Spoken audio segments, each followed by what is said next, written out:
મહર્ષિ નાગેન્દ્ર પાસે એક સાધક આત્મા એને એક દિવસ પોતાની શંકા રજૂ કરી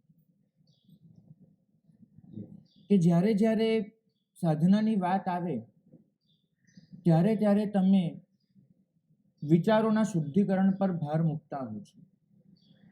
આવું શા માટે? સાધના એ શુદ્ધિકરણ વગર આગળ કેમ ન વધી શકે? અમારે સમજવું છે. દરેક વખતની જેમ મહર્ષિ સીધો જવાબ આપે એવું ઓછું જ બનતું હતું. એમને પેલા સાધકને કહ્યું કે જે વસ્તીમાં હું ઉતર્યો છું, જે ઉપાશ્રય મને આપ્યો છે ભાઈએ રહેવા માટે, એ વસ્તી એનો પાછળનો ભાગ વપરાયા વગરનો એમનેમ જ પડી રહે છે. તમે ચાલો ત્યાં મારી સાથે, આપણે ત્યાંથી જવાબ શોધી લઈશું. મહર્ષિ સાથે એ સાધક એ વસ્તીના પાછળના ભાગમાં ગયો. પાછળના ભાગમાં એક ઓરડો, અને વપરાયા વગરનો ઓરડો હોય એટલે બાવા, ઝાડા, ધૂળ બધાથી ભરચક. મહર્ષિ અને પેલો સાધક કપડાં ન બગડે, મલિનતા ન લાગે એ રીતે ધ્યાન રાખતા બારી સુધી પહોંચ્યા. અને એ બારીમાંથી મહર્ષિએ પેલા સાધકને કહ્યું કે જરા મને જોઈને કહો ને કે આકાશ કેવું દેખાય છે. પેલા સાધકે કહ્યું કે આકાશ તો દેખાતું જ નથી આમાંથી. બારી એમાંથી આકાશ નથી જોઈ શકતો હું. ઘણા વખતથી બંધ પડી હશે બારી, આકાશ નથી દેખાતું. તો કે સારું છે. મહર્ષિએ બાજુમાંથી કોઈક અવાવરો ટુકડો પડ્યો હતો કપડાનો. પેલા સાધકને પૂછ્યું કે આનો હું ઉપયોગ કરી શકું? સાધકે કહ્યું કે ભલે, વધારાનો જ છે. મહર્ષિએ કપડું લીધું અને પેલી બારી પર ફેરવ્યું. પેલો સાધક એને પોતાનું મોઢું ઢાંકી દેવું પડ્યું, કારણ કે ધૂળનો એક ગચ્ચો ઉડ્યો, નાકમાં જાય અને ખોંખારો આવે પહેલા એને કપડું ઢાંકી દીધું. મહર્ષિએ એને પૂછ્યું કે આકાશ કેવું દેખાય છે હવે? પેલાએ કીધું કે બહુ જ સરસ દેખાય છે, નિર્મળ અને શાનદાર દેખાય છે. મહર્ષિએ કહ્યું કે આકાશને જોવા માટે આપણી પાસે દૃષ્ટિ તો હોય છે, અને આકાશ પોતે પણ હોય છે. આકાશને જોવા માટે પ્રકાશ પણ છે. દૃષ્ટિ છે, પ્રકાશ છે, આકાશ છે. ખૂટે છે શું? છતાંય નહોતું દેખાતું ભાઈ તને. કેમ નહોતું દેખાતું? બારી બંધ નહોતી. બારી, હા, આ લોકોને ખબર છે, એ લોકોને ખબર છે. બારી ધૂળથી ઢંકાયેલી હતી. ધૂળથી ઢંકાયેલી બારી તમારી આંખ હોવા છતાં, પ્રકાશ હોવા છતાં, આકાશ હોવા છતાં તમને દેખાડશે નહીં કશું, કેમ કે ધૂળ છે. કપડું લઈને ધૂળ સાફ કરવી પડે છે, તો આપોઆપ આકાશ તમારી સામે ખુલ્લું થાય છે. બસ આટલું જ. સત્ય આપણી સામે જ હોય છે, બિલકુલ સામે. એ ક્યાંય છુપાતું નથી, ક્યાંય લપાતું નથી, ક્યાંય સંતાતું નથી, ક્યાંય ઢંકાતું નથી. સત્યને ફાવતું જ નથી છુપાવાનું, લપાવાનું, ઢંકાઈ જવાનું, સંતાઈ જવાનું. સત્યને નથી ફાવતું. ખાલી એટલું જ હોય છે કે મારી અને સત્યની વચ્ચે આવરણો આવી જાય છે. મારી જે બારી છે એના પર ધૂળની પ્રતરો બાજી જાય છે, અને હું જ્યાં સુધી એ ધૂળ સાફ ન કરું ત્યાં સુધી એ સત્યના દર્શન મને નથી થવાનું. મારી મહેનત આંખ ખોલવાની ન હોય, કેમ કે એ તો ખુલ્લી જ છે. મારી મહેનત પ્રકાશ પાથરવાની ન હોય, કેમ કે તો તીર્થંકરો પાથરી ચૂક્યા છે. મારી મહેનત સત્યની શોધવાની ન હોય, કેમ કે સત્ય તો સામે ઊભું છે. મારી મહેનત માત્ર એટલી હશે કે હું બારી ચોખ્ખી કરું, અને આ બારી ચોખ્ખી કરવી એને જ આપણે ત્યાં વિચારોનું શુદ્ધિકરણ એવું નામ આપવામાં આવ્યું છે. મારા મનની બારી, એના પર એટલા બધા ધૂળના આવરણો ચડ્યા છે કે આવરણોની પેલે પાર જે સત્ય છે એ હું જોઈ જ નથી શકતો, ખરેખર નથી જોઈ શકતો. અને એ જોવા માટે મારે જે સફાઈ કરવી જોઈએ એ સફાઈ એ આપણને પ્રશમરતિ શીખવાડે છે. ભાગ્યશાળી તમને પૂછું છું, જીવનમાં કેટલી વખત તમને એવું થતું હશે કે સત્ય પામવું છે પણ નથી જડતું? થતું હશે. ક્યારે શોધવાનો પ્રયત્ન કર્યો કેમ એવું થાય છે?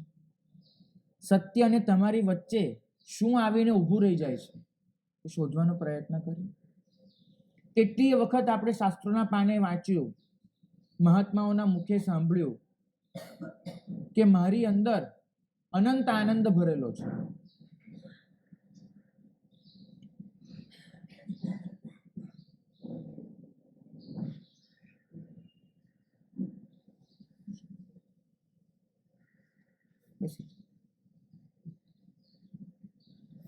આ સાંભળ્યું આપણે અનુભવ. તમારી અંદર એવો આનંદ છે કે જે તમને દુનિયાનું વિસ્મરણ કરાવી શકે, એનો અનુભવ થાય. બહુ અઘરી વાત નથી, બિલકુલ શાંતિથી થાય. ખાલી વચ્ચેના આવરણ હટાવવા પડે. આપણું કમનસીબ છે કે જન્મીએ ને એ દિવસથી આપણા મનમાં આનંદની વ્યાખ્યાઓ આરોપિત કરવામાં આવી છે. દુનિયા મને શીખવાડે છે કે આનંદ એટલે આ. ક્યારેક આદિવાસી જન્મતો હતો ત્યારે એને એવું શીખવાડવામાં આવતું હતું કે તારી પાસે એક સારી ગુફા હશે ને તો તું સુખી કહેવાય.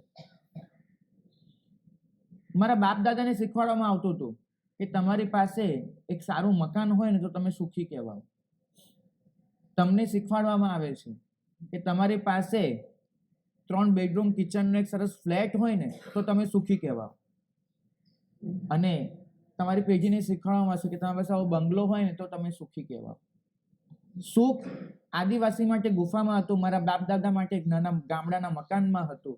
તમારી પાસે ફ્લેટમાં છે, તમારા દીકરા પાસે બંગલામાં હશે. સુખ એનું પોતીકું નહોતું, આ ધારણા એની પોતીકી નહોતી, સમાજે એનામાં આરોપિત કરી. કારણ કે રહેવું એ જરૂરિયાત હતી, ક્યાં રહેવું એ સમાજે નક્કી કરી આપ્યું. મકાનની જરૂર માત્ર એટલા માટે હતી કે આદિવાસીને, કેમ કે ગરમી એના માથે પડે નહીં, ઠંડીમાં એને ધ્રુજવું ન પડે, વરસાદ એના માથે વરસી ન પડે. બસ આટલી એની જરૂરિયાત હતી. ગરમી, ઠંડી અને વરસાદ એ 3થી બચવું એની જરૂર હતી. એ જરૂર તો ગુફામાંય પૂરી થાય, એ જરૂર તો બંગલામાંય પૂરી થાય. ગુફા એ સુખ નથી અને બંગલો એ સુખ છે, એ તમારો બિલીફ નથી, તમારો બિલીફ નથી. આ દુનિયાએ આ જન્મ્યા પછી આરોપ્યો છે તમારા મનમાં. તમારી ઘણી બધી માન્યતાઓ એવી છે કે જે માન્યતાઓ તમે લઈને નથી આવ્યા. અહીં આવ્યા પછી એ તમારા મનમાં પરાણે પરાણે ફિટ કરવામાં આવી છે. લોકો તમને એવું માને છે માટે તમે એવું કરો છો અને પરિણામ એ આવ્યું છે. આ માન્યતાઓની વચ્ચે આપણે સતત ઈર્ષ્યાની આગમાં શેકાઈએ છીએ. કારણ કે આપણને ક્યારેય સમજાવવામાં જ નથી આવતું કે જીવનને સાર્થક કેમ કરવું, જીવનને અર્થપૂર્ણ કેમ બનાવવું. આપણને સમજાવવામાં આવે છે જીવનને સફળ કેમ બનાવવું. સાર્થકતાનો મતલબ છે એવું કંઈક પામો કે જે તમારા આત્માને જોઈએ છે. સફળતાનો મતલબ છે એવું કંઈક પામો જે દુનિયાને તમારી પાસે જોઈએ છે. સફળતા એટલે દુનિયાએ તમારા માટે ઊભા કરેલા માપદંડો. સાર્થકતા એટલે તમારો આત્મા જેનાથી ખુશ થાય છે. મને ખબર છે કે 100 મીટરની દોડ, એમાં દોડવીર કોઈ દોડવા માટે ઉતરે ને અને દોડીને 100 મીટર પહોંચી જાય, એની સાર્થકતા છે કે પોતે રેસમાં ઉતર્યો અને 100 મીટર દોડી શક્યો. પણ દુનિયા એને સફળતા નહીં ગણે. દુનિયા કહેશે તારે બીજાથી વહેલા પહોંચવાનું તો તું સફળ કહેવાય. તું 100 મીટર દોડી શકે એનો અમને કોઈ મતલબ નથી, એ સાર્થકતાનો અમને કોઈ અહેસાસ નથી. એક કીડી કદાચ 1 વર્ષમાં 100 મીટર ચાલી શકે અને તું 10 સેકન્ડમાં દોડી ગયો, આનો આનંદ અમે તને માનવા નહીં દઈએ, બિલકુલ નહીં. અમે તને કહીશું કે 8 જણ દોડતા તેમાં તું 8મા નંબરે આવ્યો, છી કેટલો ખરાબ છે તું, તારામાં કાંઈ જ નથી.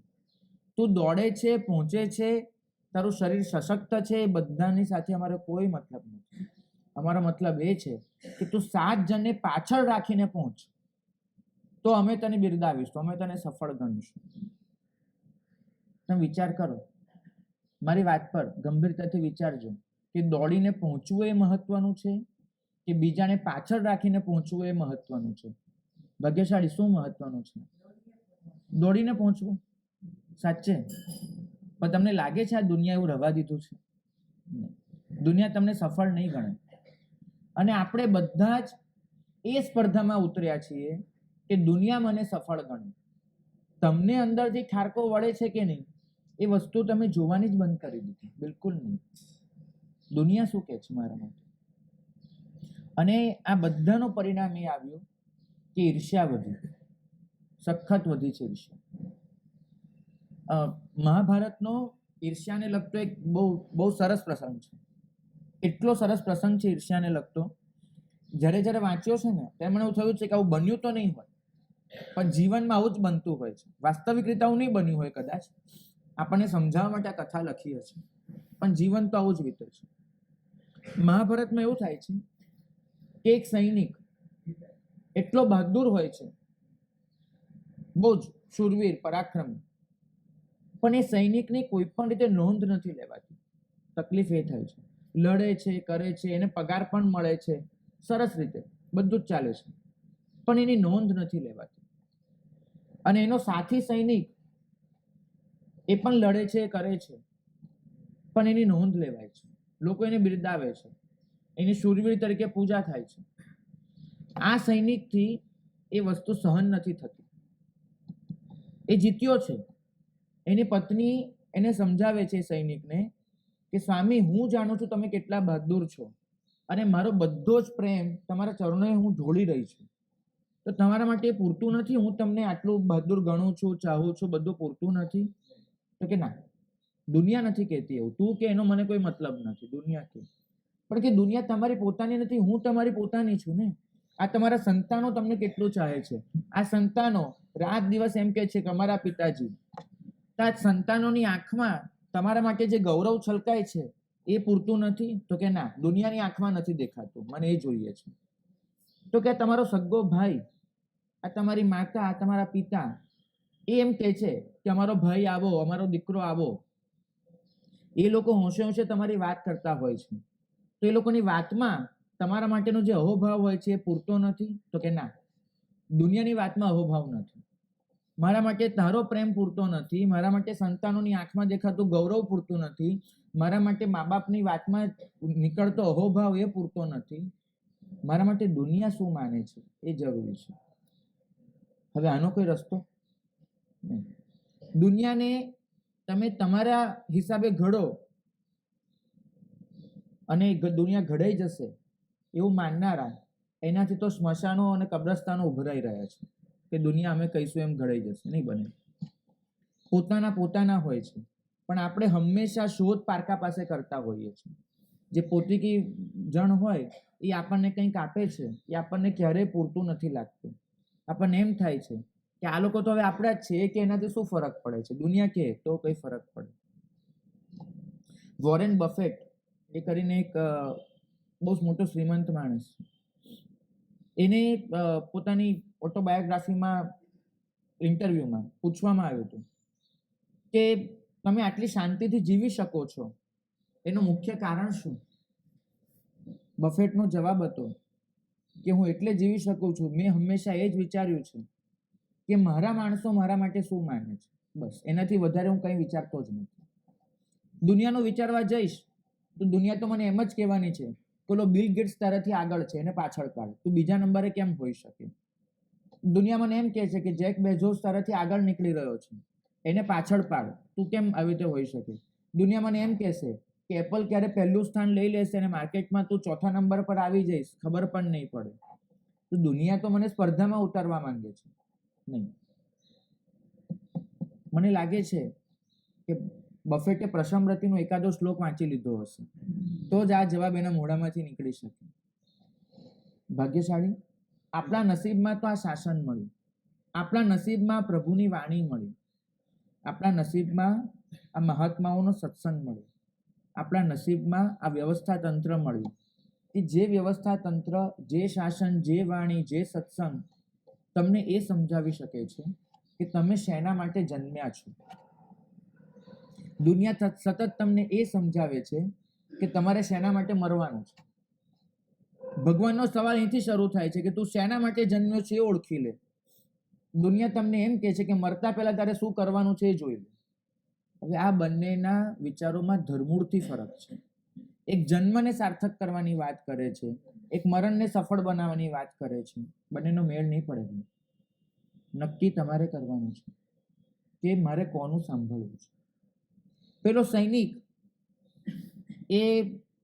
એની પત્નીને એમ કે મારે દુનિયાને દેખાડી દેવું છે કે બહાદુર તો હું છું, નોંધ મારી લેવાવી જોઈએ.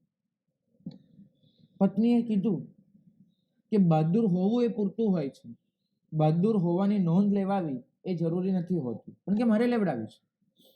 અને મને ખબર છે કે પેલો જ્યાં સુધી હશે ત્યાં સુધી મારી નોંધ નહીં લેવાય. આપણે હંમેશા પોતાની નિષ્ફળતા માટે કોઈકને પિંજરામાં ઊભો રાખી દેતા હોઈએ. એ જ્યાં સુધી છે ત્યાં સુધી મારું નહીં લેવાય. અને આ એટલો મોટો બનતો જાય. અને આ સૈનિક એને નક્કી કર્યું કે મારે કંઈક એવું કરવું છે, કંઈક કે જેમાં હું પકડાઈ પણ ન જાઉં અને છતાંય પેલાનું કામ તમામ થઈ જાય. અને મહાભારત લખે છે કે આ સૈનિકે એ કામ કરવા માટે પસંદ એ કર્યું કે પેલો ઊભો હશે, કપડા બખ્તર બધું પહેરીને, અને કોઈક રીતે એના બખ્તરની અંદર હું સળગતો કોલસો સરકાવી દઈશ. અને એ સળગતો કોલસો એ બખ્તર ઉતારતા ઘણી વાર લાગે. એ બખ્તર ઉતારે, કપડા ખોલે અને બધું એ કોલસાને બહાર કાઢવા જાય એ પહેલા તો એ ખાસ્સો એવો સળગી ગયો હશે. ત્યાં તો મરી જશે, ત્યાં તો જીવતે જીવ યુદ્ધ કરવાને લાયક નહીં રહે અને દુનિયા પછી મને ઓળખશે. અને આ સૈનિક એ પોતાના વસ્ત્રોની અંદર પેલો કોલસો એ છુપાવીને લઈ ગયો પેલાની અંદર નાખવા માટે. પણ એ એની સાથે લઈ ગયો, નાખવા જાય ત્યાં સુધીમાં એને એ ધ્યાન ન રહ્યો કે જો કોઈના કપડાની અંદર લાગેલો કોલસો એના કપડાને સળગાવી શકે તો મારા કપડાની અંદર લાગેલો કોલસો એની ઝાડ મારા કપડાને પણ લાગી શકે છે. અને એ ધ્યાન ન રહ્યું, ખુદના કપડા સળગી ગયા અને ત્યાં ઊભો એ બળી મર્યો. વાત પૂરી થઈ. મહાભારત એટલું શીખવાડે છે કે ઈર્ષ્યાની આગ કોઈને દજાડે એ પહેલા તમારે તો સળગવું જ પડશે, એ નક્કી માનજો. કોલસો કોઈને સળગાવવા માટે તમારી સાથે લઈ જાઓ છો, કોઈના કપડાની અંદર નાખો એ પહેલા તમારે તો ઝાડ એની વેઠવી જ પડવાની છે, તમારે તો સળગવું જ પડશે. સફળતાનો નશો છોડી દો, બિલકુલ નહીં. સાર્થકતાને સમજવાનો પ્રયત્ન કરો કે તમારો આત્મા શું ઝંખે છે, તમારું મન શું કહે છે એ ન જુઓ. કેમ કે તમારી પાસે તમારું મન કદાચ નથી બચ્યું. તમારા મૂલ્યો પ્રભાવિત મનમાંથી જન્મી રહ્યા છે અને તમને તમારા મન પર પ્રભાવ પાડી રહ્યું છે આજનું મીડિયા. તમારા મન પર પ્રભાવ પાડે છે મા બાપ, તમારા સ્વજનો. તમારા મન પર પ્રભાવ પાડે છે તમે જે સમાજ, જે સોસાયટીની વચ્ચે જીવો છો, એ સમાજ, એ સોસાયટી એ તમારા માટે શું માને છે. આ બધી બાબતો ભેગી થાય છે અને ભેગી થઈને એ વસ્તુ તમારા મનને કબજે લે છે અને તમારું મન જાત જાતની, ભાત ભાતની માંગણીઓ ચલાવ્યા કરે છે. તમે એક સિંગલ વાર પોતાના આત્માને નથી પૂછતા કે આત્મા તને ખરેખર આ જોઈએ છે? નથી પૂછતા. પ્રસન્ન ત્યાં સુધી નહીં મળે, શાંતિ ત્યાં સુધી જીવનમાં નહીં આવે કે જ્યાં સુધી તમે તમારા આત્માને, આત્માની ઈચ્છાને, આત્માની જરૂરિયાતને ઓળખવાનું નહીં શીખો. મને ખબર છે કે તમારું મન એટલું બધું પરવશ બની ગયું છે આ વ્યાખ્યાઓનું, બિનજરૂરી વસ્તુ એ ભેગું કરવાનું ભારણ, એના હેઠળ તમારું મન કચડાઈ ગયું છે.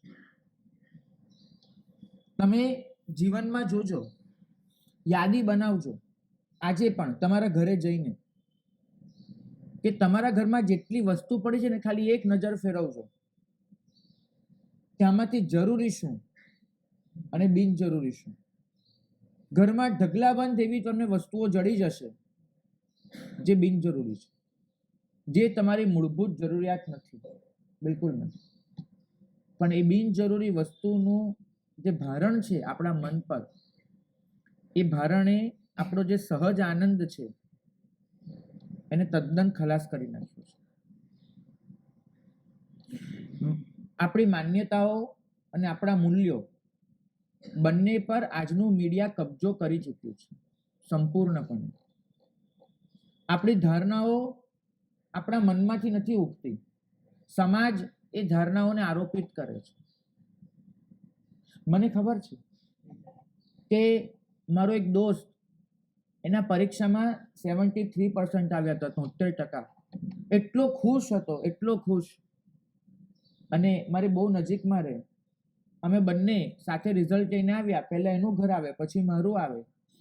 એના ઘરે અમે ગયા અને જઈ અને મમ્મી રસોઈ બનાવતી હતી તો પાછળથી આમ કરીને એવો વળગી પડ્યો અને આખો લટકી પડ્યો કે મમ્મી મમ્મી હું લઈ આવ્યો. હવે એ છોકરાના બિચારાના કમનસીબ કે 5 મિનિટ પહેલા એ છોકરો આવ્યો, એની લગભગ 5 મિનિટ પહેલા બાજુના ઘરના છોકરાનું રિઝલ્ટ આવી ચૂક્યું હતું, જેને 79% હતા અને આ છોકરાના 73 હતા. અને પેલી બાજુવાળી બેન એની મમ્મી આગળ કહી ચૂકી હતી કે મારો છોકરો આટલા ટકા લાવી ચૂક્યો છે. હવે આ માતાના મનમાં એક જ વાત હતું કે દેખાડી દેવું છે 79 થી વધારે લાવીને. અને આ છોકરો એની મમ્મી આગળ આટલું વહાલ કરે, લાડ કરે, એની મમ્મી એને ફટાક કરતો મારી સામે એક તમાચો ઠોકી દીધો.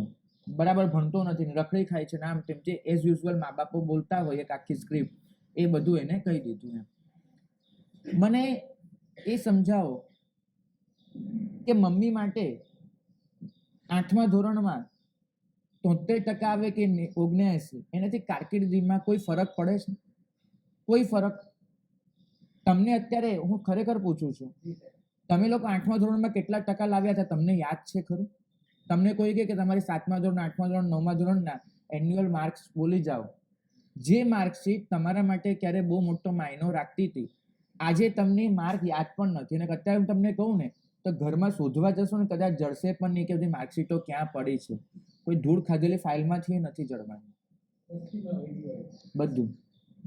મારે એ કહેવું છે કે જેનું જીવનમાં કોઈ મૂલ્ય નથી એવી સ્પર્ધાઓ, એમાં આપણે નવી પેઢીને કેટલું ઉતારતા જઈએ છીએ અને ખુદની જાતને પણ એમાં નાખતા જઈએ છીએ. ફરીથી 73 આવવા એનું આપણને દુઃખ નથી હોતું, દુઃખ એ હોય છે કે પાડોશીના બાળકથી મારું બાળક પાછળ કેમ પડ્યું, કેમ. અને આ સ્પર્ધા એ એક ક્ષણે બાળકના મનમાં તમે રોપો છો કે બેટા આ જીવનમાં શાંતિનું, સ્વસ્થતાનું કોઈ મૂલ્ય નથી. મૂલ્ય હોય તો માત્ર એનું છે કે તું સ્પર્ધામાં ભાગદોડમાં ઉતરવા તૈયાર છે કે નહીં. અને પછી એ બાળક મોટું થાય અને એ સ્પર્ધામાં, એક ભાગદોડમાં મા બાપને પણ વિસરી જાય. ત્યારે મા બાપ અમારી પાસે આવે કે મારે સાહેબ છોકરો અમને રાખવા તૈયાર નથી, શું કરીએ? છોકરાને અમારી માટે 2 મિનિટનો ટાઈમ નથી બોલવાનો, અમે શું કરીએ?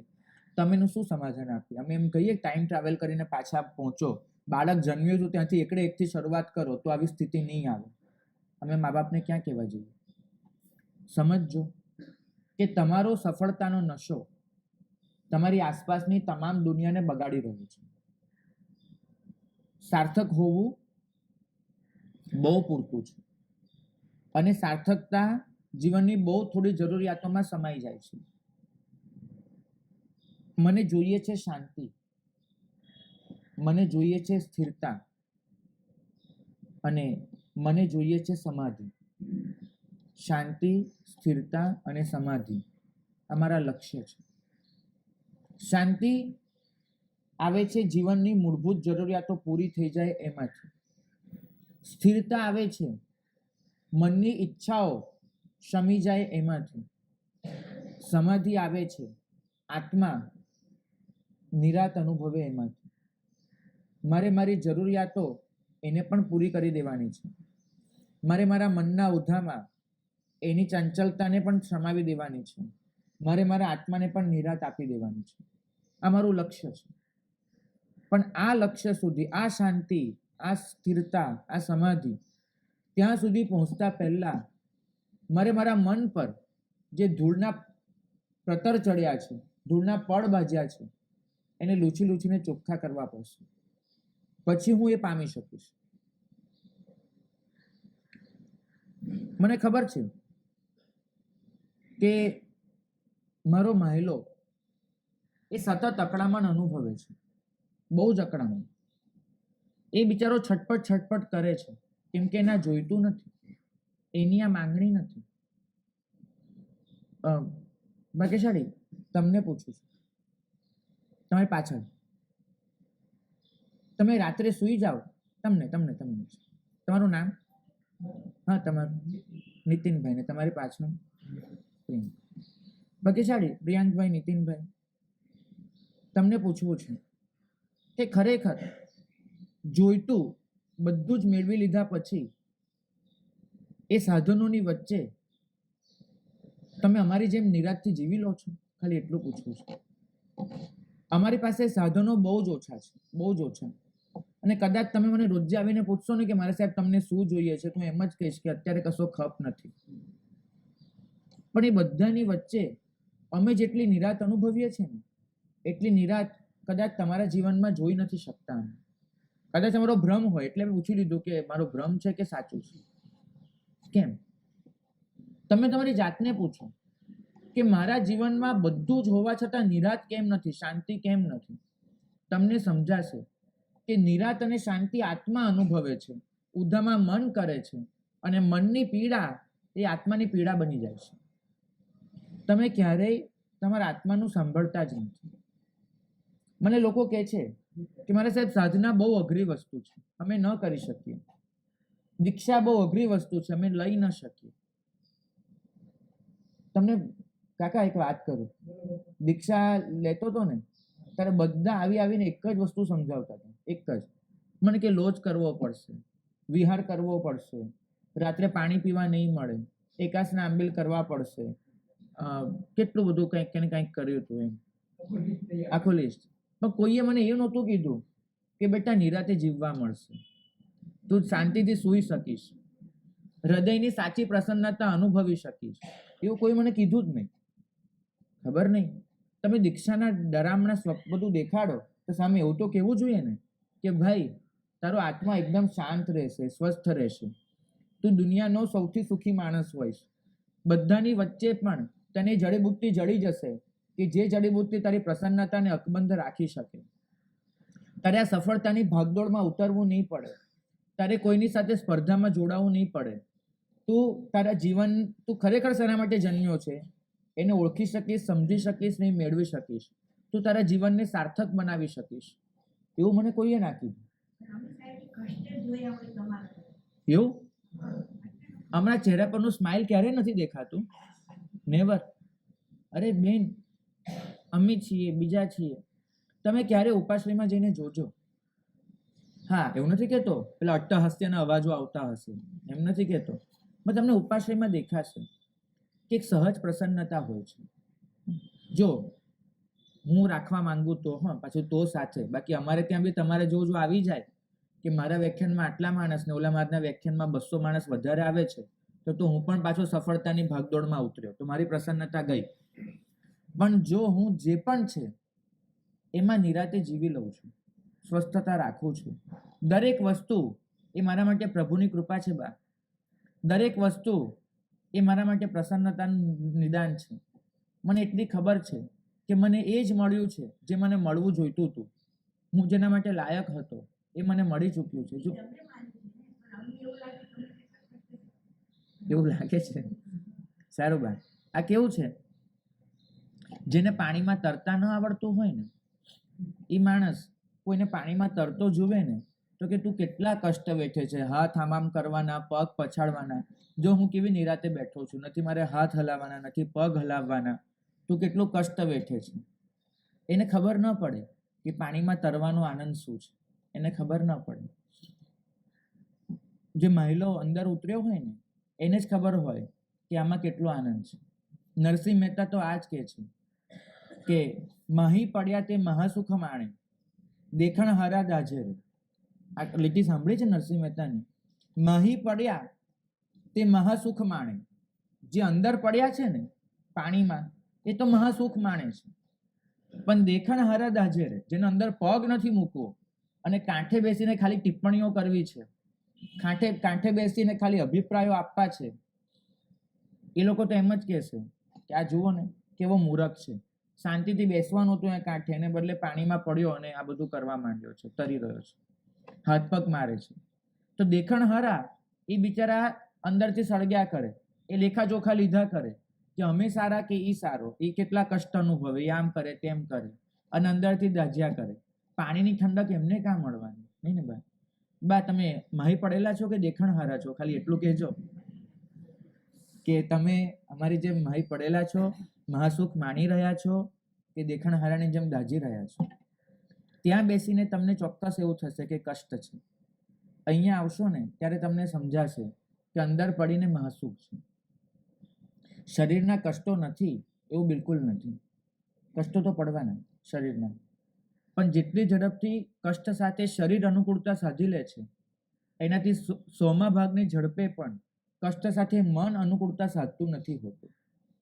તમારા શરીરને તમે 3 દિવસ કોઈ પણ પરિસ્થિતિમાં મૂકો, ચોથે દિવસે એ અનુકૂલન સાધવાનું શરૂ કરી દેશે. ચોથે દિવસે એ શરીર પરિસ્થિતિ સાથે ટેવાવાનું શરૂ કરી દેશે.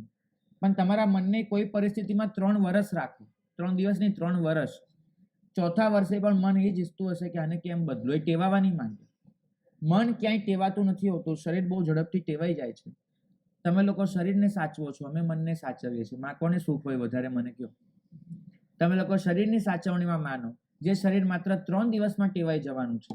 અમે મનને સાચવવામાં માની લઈએ છીએ, જે 3 વર્ષે પણ ટેવાતું નથી હોતું.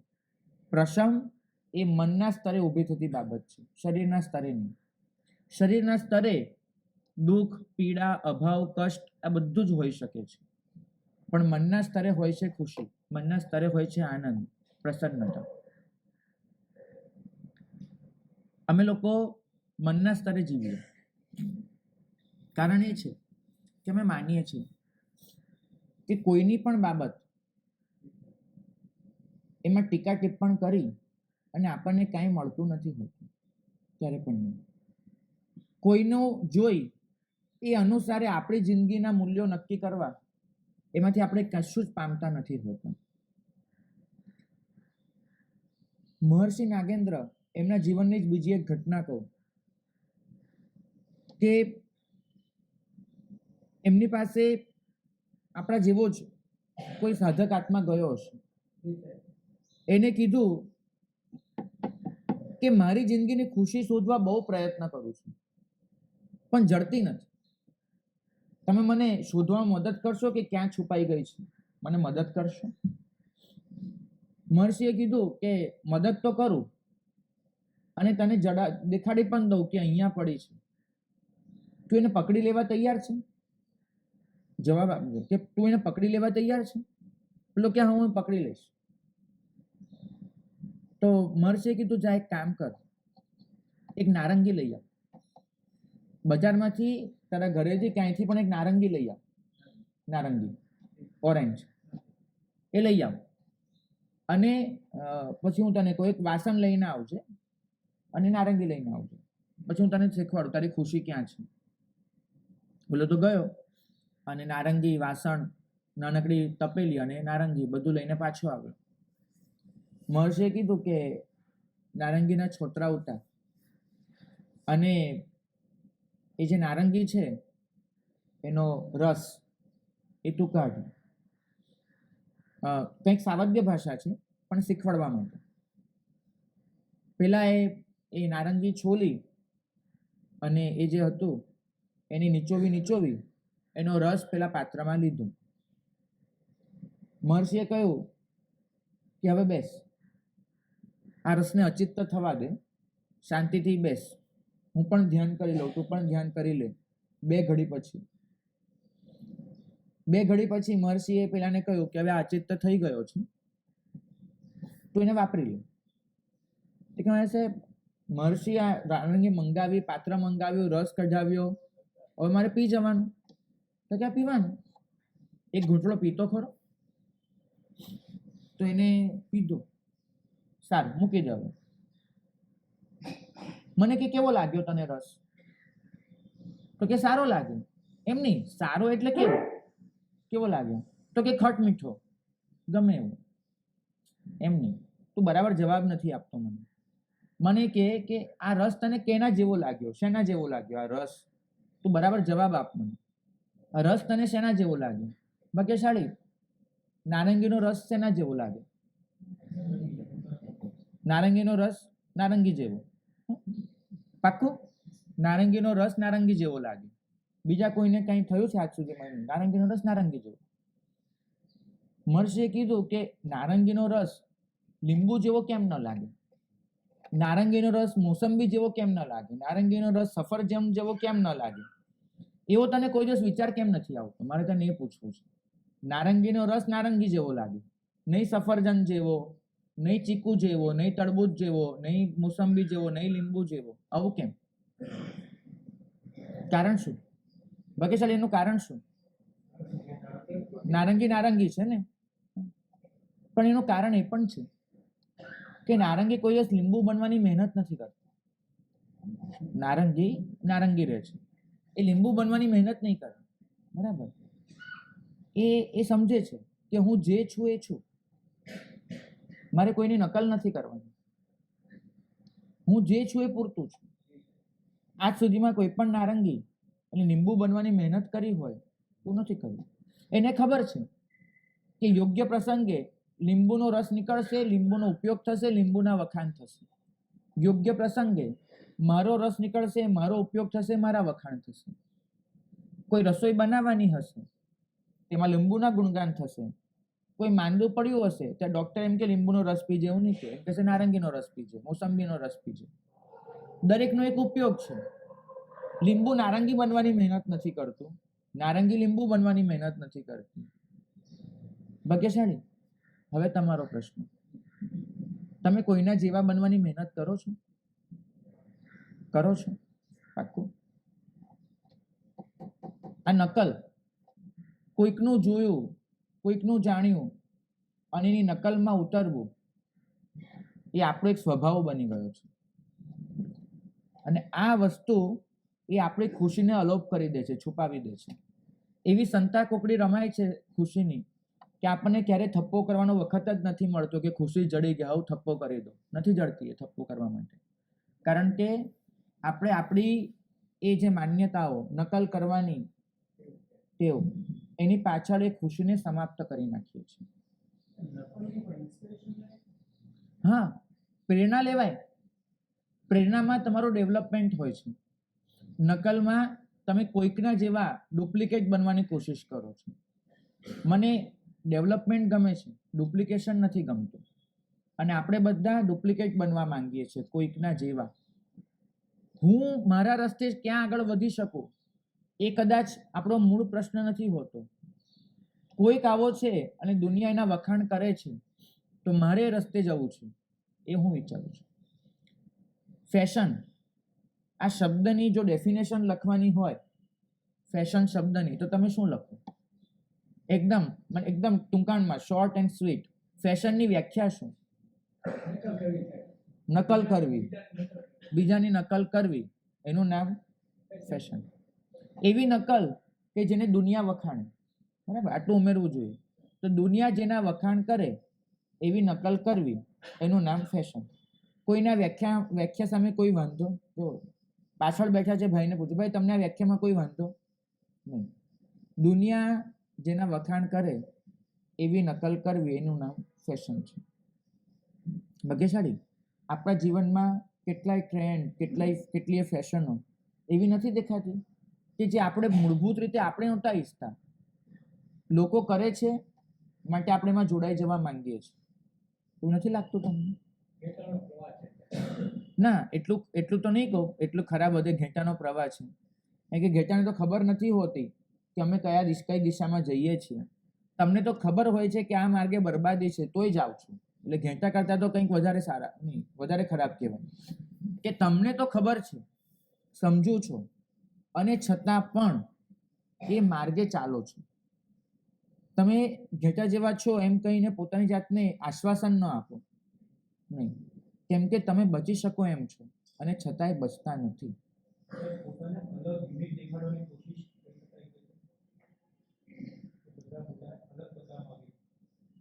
બધા પોતાને અલગ બતાવવા માંગે છે, હું ના નથી કહેતો, પણ અલગ એટલે એવું અલગ કે દુનિયા જેને વખાણે. તમે તમારું આખું વિચાર તંત્ર એના પર મૂકી દીધું છે કે જગતને શું જોઈએ છે. પ્રભુ કહે છે કે માત્ર વિચાર તંત્રને એના પર મૂકો, ગિયર બદલો કે જાતને શું જોઈએ છે. પણ તમે એ પ્રશ્ન વિચારતા જ નથી. તમારું આખું સેટઅપ જગતને શું જોઈએ છે એના પર ઊભું છે. અમારું આખું સેટઅપ જાતને શું જોઈએ છે એના પર ઊભું છે. આપણો મેળ ક્યાં પડે? મારી અને તમારી વચ્ચે જે સૌથી મોટી દિવાલ છે ને, જે આપણને બંને, બિલકુલ નહીં, બિલકુલ નહીં. આ વસ્તુ તદ્દન ખોટી. મારામાં સમજણ છે, તમારામાં નથી. આ વસ્તુ તદ્દન ખોટી. મને ખબર છે કે અત્યારે હું એ ખુરશી પર આવી જાઉં કાકા, અને તમે અહીંયા બેસો ને તો આખું વ્યાખ્યાન તમે વાંચી શકો એમ છો, એની ગેરંટી આપો. આ બધી જ સમજણ તમને છે. એક શબ્દ એવો દેખાડો હું આજે જે બોલ્યો કે જે તમને ખબર ન હોય, મને કહો, બધું જ સમજો છો. પણ છતાં પણ સમજણનો સવાલ નથી હોતો, સંકલ્પનો સવાલ છે. મારી સમજણ એને અમલમાં કેટલી ઉતારવી, એમાં સંકલ્પ કરવામાં હું બહુ પાછળ પડી જાઉં છું. મારે તમારામાં ફરક માત્ર સંકલ્પ બળનો છે, સમજણનો ફરક નથી. દુનિયાથી અલગ પડી જવું છે અને છતાંય દુનિયાની ભેગા તણાવવું છે. એમ માનવું છે કે હું સ્વતંત્ર છું અને છતાંય કોઈની નકલ કરીને પરાધીન બનવું છે. એમ કહેવું છે કે હું મારી ઈચ્છાનો માલિક છું અને છતાંય પોતાની દરેક ઈચ્છા એ દુનિયા પ્રમાણે સેટ કરવી છે. તો એમ કહેવું છે કે હું મારી જાતના કંટ્રોલમાં છું અને છતાંય પોતાનો સમગ્ર કંટ્રોલ જગતને સોંપી દેવો છે. અને પછી કહેવું છે કે મારા જીવનમાં શાંતિ નથી ને મારા જીવનમાં આનંદ નથી, મારા જીવનમાં આ નથી, તે નથી. ક્યાંથી આવે? જે જાત પાસે લેવાનું છે એ જગત પાસે ઉઘરાવા જાવ છું. મને ખબર, મારી સંસારી માતા, એને મને એક દિવસ તુલસીના પાન લેવા મોકલ્યો. કશાકમાં નાખવાના હશે, ક્યાંક કરવાનું હશે, તો તુલસીના પાન લેવા મોકલ્યો. હવે તુલસીના પાન ક્યાં મળે? કોઈ જેના ઘરે તુલસીનો છોડ હોય, હા, જેના ઘરે તુલસીનો છોડ હોય ત્યાં તુલસીના પાન મળે. ઉકાળો કે કંઈ બનાવવાનું હશે, ઠીક છે. પણ મને એટલી ખબર હતી કે મારી મમ્મી હંમેશા લીલા રંગનો કંઈક પણ લાવે છે એ શાકભાજી માર્કેટમાંથી લાવતી હોય છે. તો હું તો ગયો શાકભાજીના માર્કેટમાં અને તુલસીના પાન માંગ્યા. મને એમ કે ટીંડોળા મળે, ભીંડા મળે, એની જેમ તુલસીના પાન પણ મળતા હશે. તો ત્યાં જઈને મેં તુલસીના પાન માંગ્યા, તો મને મળવાના નહીં મળે. શાકભાજી માર્કેટમાં તુલસીના પાન ન હોય. એ કાં તો કોઈ ઔષધિ વેચે એને ત્યાં હોય, કાં તો કોઈના ઘરે કુંડામાં ઉગ્યા હોય. હું ખોટી જગ્યાએ હાથ લંબાવું અને પછી એ મારો હાથ ખાલીનો ખાલી રહે, એમાં વાંક કોનો? હાથ ખાલી રહે એનો કે ખોટી જગ્યાએ હાથ લંબાવ્યો એનો? ખોટી જગ્યાએ હાથ લંબાવ્યો. મને મળવાની હતી શાંતિ, મને મળવાનો હતો આનંદ, મને મળવાની હતી નિરાંત. કોની પાસેથી? જાત પાસેથી. અને હું હાથ ક્યાં લંબાવું છું? જગત પાસે. અને પછી કહું છું કે મારો હાથ ખાલીનો ખાલી કેમ છે? તાનો હું શું જવાબ આપું? તો મને પૂછવા આવો તેનો જવાબ હું શું આપું? હું એટલું જ કહીશ કે જે જાત પાસે મળે છે એ જગત પાસે નથી મળવાનું. અને જગત પાસે તમે જે મેળવવા માંગો છો એ ક્યારેય જગત તમને આપી નથી શકવાનું. તમારી બધી જરૂરિયાતો આત્માની છે.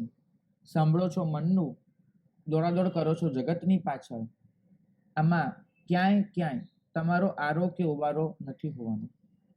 લોકો શું કહે છે એના આધારે તમારા મૂલ્યો નક્કી નહીં કરો. તમારી ખુશી કોઈકની નકલ કરવામાં છે એવું ન માનો. ધ્યાન પોતાના પર આપો. કારણ કે એટલું સમજજો કે તમારી પાસે બે જ ચોઈસ છે. કાં તો તમે જાત બદલી શકો, કાં તો જગત બદલી શકો, કાં તો પોતાને બદલી શકો, કાં તો દુનિયાને બદલી શકો. બે જ વિકલ્પ છે.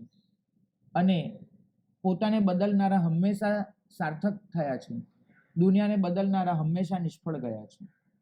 જાતને બદલવા માંગતા ક્યાંક ના ક્યાંક પહોંચી ગયા છે. જગતને બદલવા માંગતા આ જગતમાં જ અટવાઈ મર્યા છે.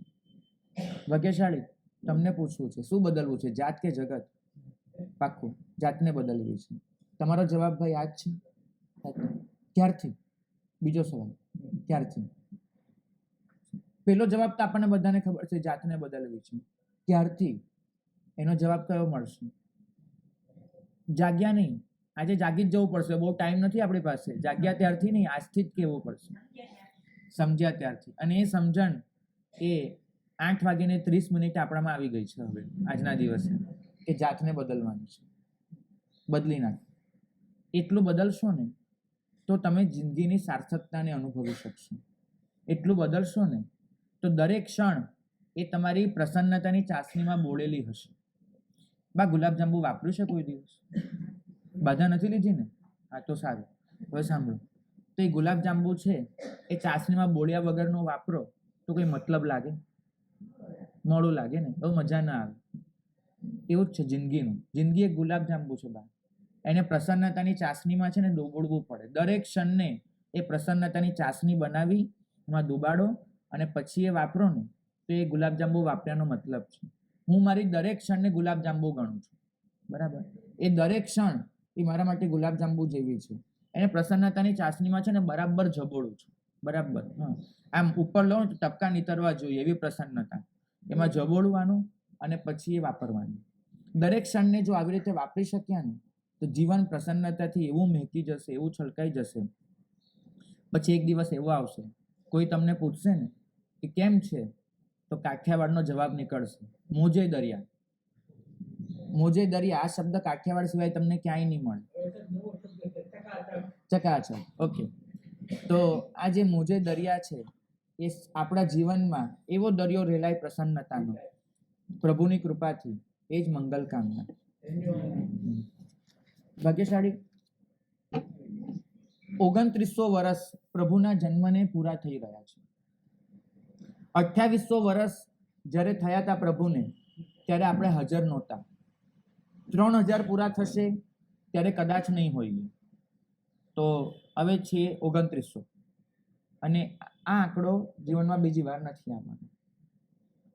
એક 2900 વર્ષની ઉજવણી ખૂબ ભવ્યતાથી થાય.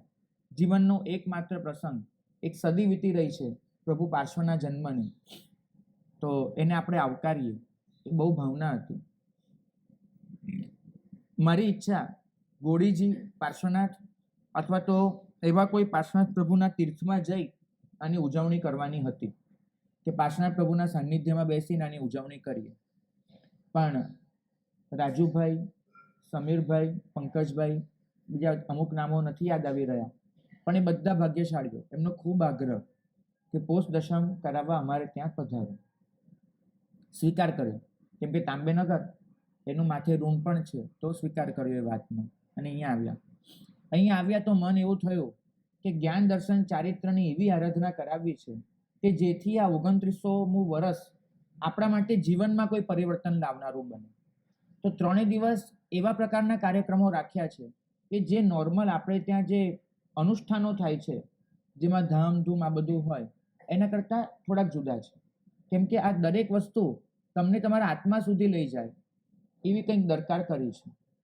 પ્રભુ ભક્તિના માધ્યમે લઈ જાય, સંવેદનાના માધ્યમે લઈ જાય, ચારિત્ર અને જ્ઞાનના ગુણના માધ્યમે લઈ જાય, એવું એક દરકાર કરી છે. મારે ખાસ કહેવું છે કે નોમના દિવસે મને લાગે છે શુક્રવાર આવશે, શુક્રવાર, તો એ દિવસે સવારે 6:30 વાગે, 6:30 થી 8:30 ખાસ પધારજો. કેમ કે એ સ્તવનો સાથે સંવેદના દ્વારા પહેલા અંદરની ભૂમિને પલાળવી છે, તો પહેલા પલાળવી પડશે. તો એ 2 કલાકનો એ કાર્યક્રમ છે. બીજો દિવસે જે જન્માભિષેક છે એ 3.5 કલાક જેટલો કાર્યક્રમ છે. 9 થી શરૂ થશે, 12:30 લગભગ પૂરું થશે. મને ગઈકાલે એક વાતની નવાઈ લાગી બેન, કે પ્રભુના જન્મ વખતે જ્યારે દેવો પાણી લેવા જાય છે, ત્યારે દેવો પાણી લેવા જાય અને તે નદી, તે સમુદ્ર એના અધિષ્ઠાયકો પાણી આપવાની ના પાડી દે કે અમે નહીં આપીએ તમને. આ બહુ વિચિત્ર ઘટના છે. જ્યારે અચ્યુતેન્દ્ર એમ કહે છે કે અમે પાણી લેવા આવ્યા અને દેવીઓ ના પાડી દે. ઓલા લોકો ચોંકીને પૂછે કે ના કેમ પાડો છો? પ્રભુ ભક્તિ માટે જલની ના? તો કે ના, તમને લઈ જવાની ના છે, અમે લઈને આવીશું. અને દેવીઓ અભિયોગિક દેવોને પાછા વાળે, પોતે પોતાના જળાશયનું પાણી લઈને આવે. આ આખી જે ઘટના છે કે અભિષેક માટે આપણે 64 ઇન્દ્રોના અભિષેક તો વાંચ્યા છે, પણ 64 ઇન્દ્રોને અભિષેક માટે જળ આપવા માટે જે તે જળાશયના દેવી આવે છે એ આપણે ક્યારેય જોયું નથી, અનુભવ્યું નથી. આ પાત્ર સંક્રમણની ઘટના છે. હું ગંગા દેવી બનું છું, હું રોહિતાંશા દેવી બનું છું, અને એ દેવી બનીને મારું પોતાનું જળ હું પ્રભુ ભક્તિમાં અર્પણ કરું છું. આ એક ભાવના છે. તમે જે પણ આમાં જોડાવો છો, આદેશ લો છો, ભાઈઓ દેવ બનશે, બહેનો દેવી બનશે. કુલ 19 વખત આ ક્રિયા કરવાની હોય છે, દેવ દેવી બનવાની. કોઈકમાં 1 દેવ, કોઈકમાં 2 દેવ, કોઈકમાં 3 દેવ, કોઈકમાં 1 દેવી, કોઈકમાં 2 દેવી. પણ આ જે ક્રિયા કરવાની છે એમાં તમારે તમારા ઘરથી જળ લઈને આવવાનું છે. ઘરના જળમાં તમારે ઔષધિઓ પલાળવાની છે, તમને જોઈતી હોય તો અહીંથી પણ મળશે. ઘરના જળમાં ગુલાબ જળ, અત્તર વગેરે ઉમેરવાનું છે. અને એ બધું કરીને લવિંગ, તજ, જાયફળ આ બધું જ નાખીને જળને અત્યંત સુવાસિત કરીને એ જળ દેવ બનીને તમારે લઈને આવવાનું છે. મારે ખાસ કહેવું છે, કોઈ પણ દેવી બનવાના લાભમાંથી ચૂકી ન જતા, રહી ન જતા. અને એ સિવાય આગળની જે ક્રિયાઓ છે એમાં પણ એટલા ભાવથી જોડાવા જેવું છે. કેમ કે વાદી વેતાલ શાંતિસુરી મહારાજ, આ નામ તમે સાંભળ્યું હશે જીવનમાં. એ વાદી વેતાલ શાંતિસુરી મહારાજે રચેલા અરધ અભિષેક છે. એમને પોતાના જીવનમાં બહુ ઓછી રચનાઓ કરી છે, અધ્યાત્મ પ્રેમી માણસ હતા. એમને પોતે પ્રભુ ભક્તિ સ્વરૂપે અનુષ્ઠાન મૂક્યું છે. તો આપણે વાદી વેતાળ શાંતિસુરી મહારાજનું અનુષ્ઠાન સીધું કરવાનું છે. આ અનુષ્ઠાન રચાયાને એક નવાઈની વાત કરું, તમને લાગશે કે બરાબર આ અનુષ્ઠાન રચાયાને આ વર્ષે 1000મું વર્ષ છે.